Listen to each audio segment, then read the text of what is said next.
இப்போது நம்ம வந்து ஒரு கோச் கிட்ட சேர்ந்துட்டோம், கோச்சிங் படிக்கிறோம். கோச்சிங் படிக்கும்போது இப்போ நீங்கள் ட்வின் ஃப்ளேம் கோச்சிங் சேர்ந்துருக்கீங்களோ, இல்லை எமோஷனல் ஃபுல்ஃபில்மெண்ட் கோச்சிங்காக சேர்ந்துருக்கீங்களோ, ஏன்னா எல்லாருமே ட்வின் ஃப்ளேமை தேடவே மாட்டாங்கல்ல. கல்யாணம் ஆகியிருக்க பெண்கள், ஹஸ்பண்டோட வாழ்ந்துட்டு இருக்கிற பெண்கள், நான் உருவாக்கின குடும்பத்தை நான் உடைக்க விரும்பலைன்னு நினைக்கிற பெண்கள் வந்து ட்வின் ஃப்ளேமை தேட மாட்டாங்க. நான் பீஸ் ஆஃப் மைண்டோட எப்படி இருக்கிறது, எமோஷனல் ஃபுல்ஃபில்மெண்ட்டோட எப்படி இருக்கிறது தான் தேடுவாங்க. ஓகேயா? ஸோ நீங்கள் இப்போ சப்போஸ் என்கிட்ட கோச்சிங்க்கு சேர்ந்துருக்கீங்கனாலும் சரி, இல்லை நான் காலேஜ் முடிச்சிட்டேன், நான் வந்து அபவுட் டு பி மேரிடாக இருக்கேன், எனக்கு என் ட்வின் ஃப்ளேம் தான் மேனிஃபெஸ்ட் பண்ணி கல்யாணம் பண்ணிக்கணும்னு இருக்குது. அப்படி ஆட்களும் 28 32 இயர்ஸ் வரைக்கும் இருக்கிறவங்களும் என்கிட்ட கோச்சிங் சேர்ந்துருக்காங்க. அது இல்லாமல் இன்னொரு பேட்ச் எப்படின்னா 45 வயசு ஆகுது, நான் வாழ்ந்து ரொம்ப அனுபவிச்சிட்டேன் மேம், இதுக்கு மேலே என்னால் இருக்க முடியாது அப்படிங்கிறவங்களும் என்கிட்ட கோச்சிங் சேர்ந்துருக்காங்க. ஸோ தட் அவங்க என்னன்னா ஃபிசிக்கல் செப்பரேஷனில் இருப்பாங்க ஹஸ்பண்ட் கிட்ட இருந்து, எய்தர் அது தனி வீடு எடுத்திருக்காங்களோ, ஒரே வீட்டிலேயே தனித்தனி ரூமில் இருக்காங்களோ, அவங்களும் என்கிட்ட கோச்சிங் வருவாங்க. ஸோ யாராக இருந்தாலும் இப்போ இன்னர் ஒர்க்கு செஞ்சு தான் ஆகணும். ஓகேயா? ஸோ அப்போ இன்னர் ஒர்க்கு செய்கிறாங்க அப்படிங்கிற பட்சத்தில் ஃபர்ஸ்ட் அவங்க எப்படி இருப்பாங்கன்னா, இதெல்லாம் நமக்கு கிடைக்குமா அப்படின்னு நம்மகிட்ட கோச்சிங் வரதுக்கு முன்னாடி அவங்களுக்குள்ளேயே அந்த தாழ்வு மனப்பாடம் இருக்கும், இதெல்லாம் நமக்கு கிடைக்குமா அப்படின்னு நினைப்பாங்க.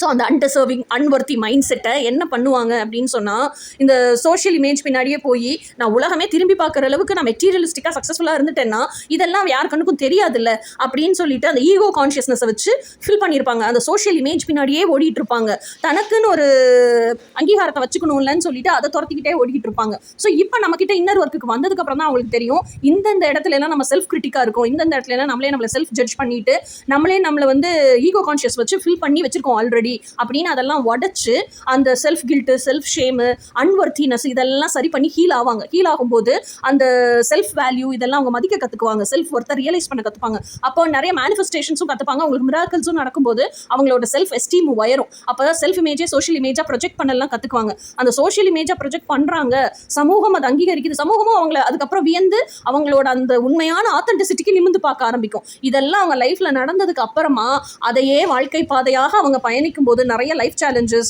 நிறைய லைஃப் லெசன்ஸ் கற்றுக்குவாங்க. இந்த லைஃப் சேலஞ்சஸ் கொடுக்குற பீப்புளை ஹேண்டில் பண்ண கற்றுக்குவாங்க, சூழ்நிலைகளை ஹேண்டில் பண்ண கற்றுக்குவாங்க, பவுண்டரி செட் பண்ண கற்றுக்குவாங்க. இப்படி தான் பாத் ஆஃப் என்லைட்மெண்ட்டுக்கு போவாங்க. இதுதான் என்லைட்மெண்ட். உன்னை நீ எப்படி உருவாக்கிக்கிற, உன்னை சமூகத்துக்கு முன்னாடி எப்படி ப்ரெசென்ட் பண்ணுறாங்கிறது தான் என்லைட்டன்மெண்ட். ஓகேயா? அது வந்து அவங்க கற்றுக்குவாங்க. அதை கற்றுக்கிறதும் இல்லாமல் மற்றவங்கள அவங்களை எப்படி மதிக்கணுங்கிறது அவங்க ஆக்ஷன்ஸ்லேருந்தே டிக்டேட் ஆகும் மற்றவங்களுக்கு. ஓகேயா? ஸோ இதுதான் journey of self mastery, path of enlightenment. ஓகேயா? ஸோ அவங்க எப்படி கம்பேஷனேட்டாக லவ் பண்ணுவோம், அன்கண்டிஷனல் லவ்னா என்ன, இது பூராமே அவங்களே தெரிஞ்சுக்குவாங்க.